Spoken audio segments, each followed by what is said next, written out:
தடை 100 வந்தாலும் செயல் வெற்றி ஆக்கி தரும் தாராள குணம் கொண்டவன்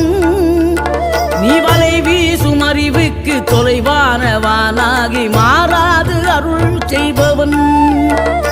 தீராத காதலோடு திருவடியை தொழுபவர்க்கு திரவியமே தருகின்றவன்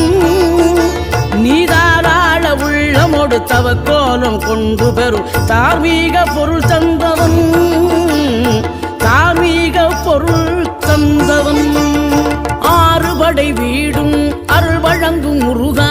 அருகே நீ ஓடோடிவா மூவிரண்டு முகம் ஜொலிக்க 2 கரங்களுடன் ஆதர